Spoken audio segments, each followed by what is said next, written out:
And we're back here on the GSMC Baseball Podcast, bringing you our fourth segment, which is going to be talking about Garrett Crochet and his trade value and the recent news that did come out about him.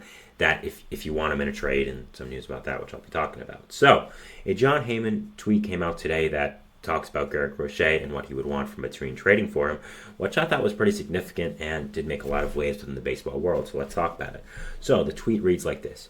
Garrett Crochet's plan with the White Sox is to pitch normal workload as a starter until end of regular season.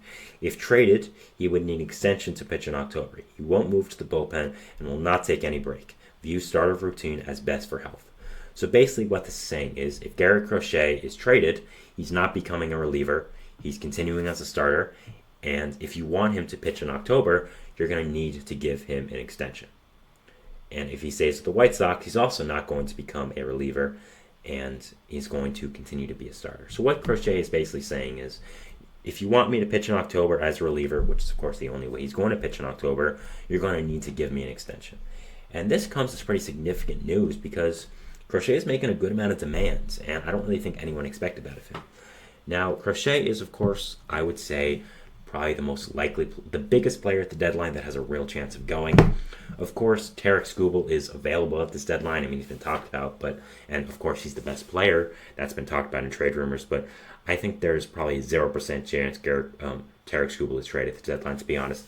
Maybe 10 or maybe 5 or 10, but I don't think it's high, and I don't think he gets traded. I think Crochet has a pretty realistic chance of getting traded, and I was going to predict him to get traded in my Monday segment about all this, but I'll let you know if that has changed after this. But so now I want to first of all say that Garrett Crochet is 100% within his rights to do this, and I see no problem with this whatsoever.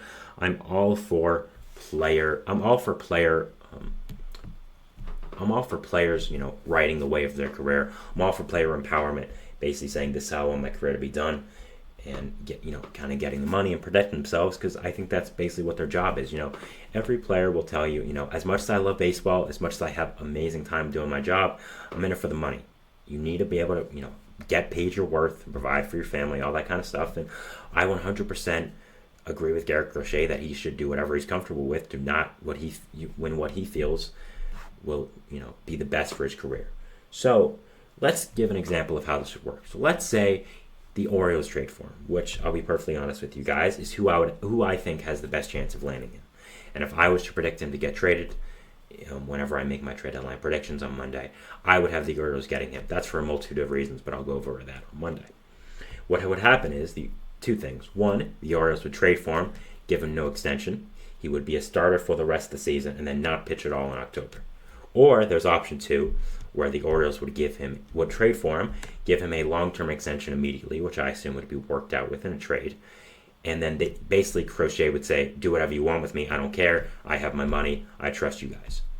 So that puts a big hole in this, because if you're a team like the Orioles, who wants to acquire him, has been very much within very much in the rumors of acquiring him, you're not exactly sold on Crochet's value. I'm not sure if you want to give a guy like this, who you have question marks about his long-term availability as a starter.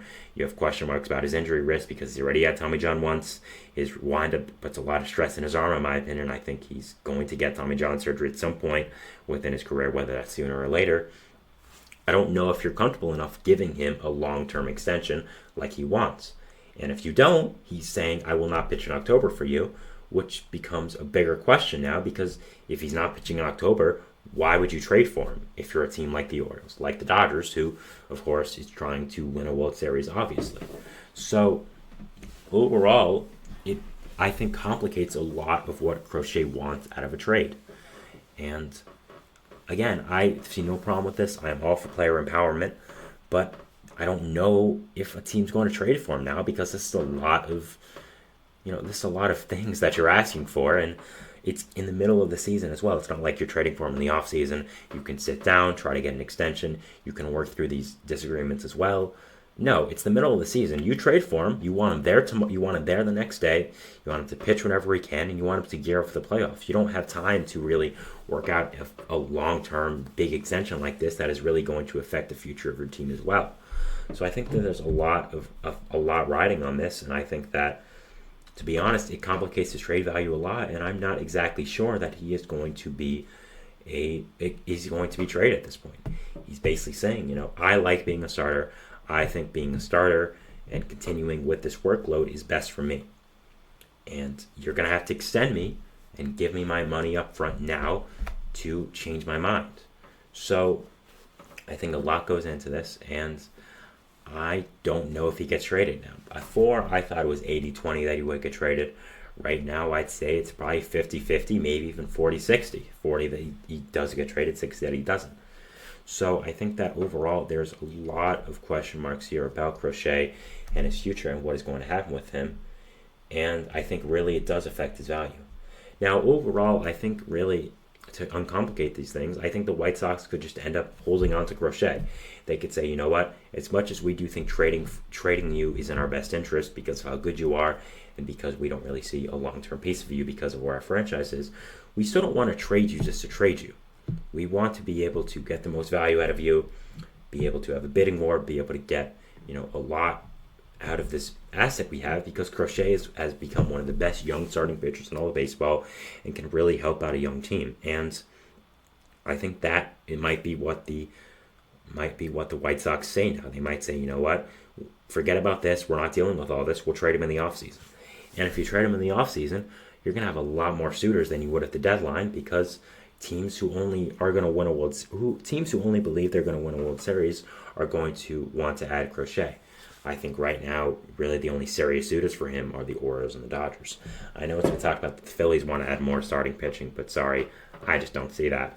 So I think really it's the Orioles and the Dodgers as big-time people for Garrett Crochet.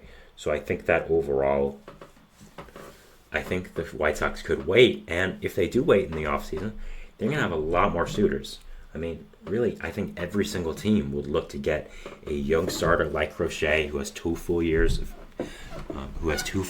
of control left, and you also now have the full offseason to work on a contract, be able to get him within your organization, figure out how you want to use him, because he is such a unique player with a unique skill set because of his background going from a reliever to a starter. I mean, a lot of teams could use him in the offseason. I mean, first of all, the Phillies could, go back and say, hey, we do want him. We want to create the greatest rotation in baseball history. Why not? The Braves would want him. I think they need a controllable starting pitcher, especially with the likelihood that Max Fried is going to depart in free agency.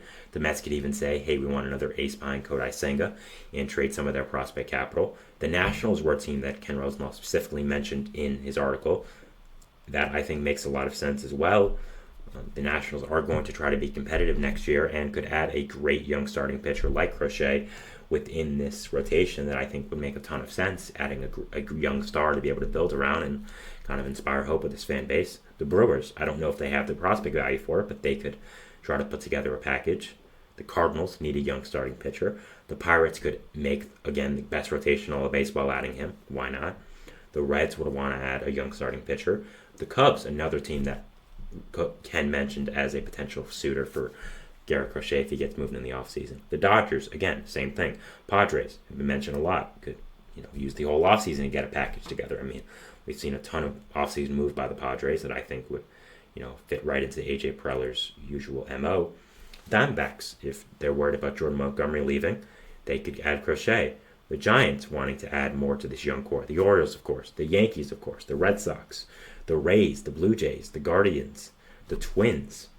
Like, there's so many teams, the Astros as well, that could use Garrett Crochet and would be in on him if he gets traded in the offseason. So I think that the White Sox have a lot of thinking to do, have a lot to think about with Crochet's value, and be able to, wonder where they want to trade him, how they want to go about this in the future. And I think that there is a lot of question marks about Crochet, what will happen with the future, and how the White Sox do approach this decision. So that is my 4th segment here, talking about Garrett Crochet and his trade value with the recent news of the extension, relief pitching, all that kind of stuff. Moving into our 5th segment, which is going to be talking about Rich Hill and his value on the free agent market. So going over that for our 5th and final segment, and we'll see you after the 4th and final break. So thanks and bye.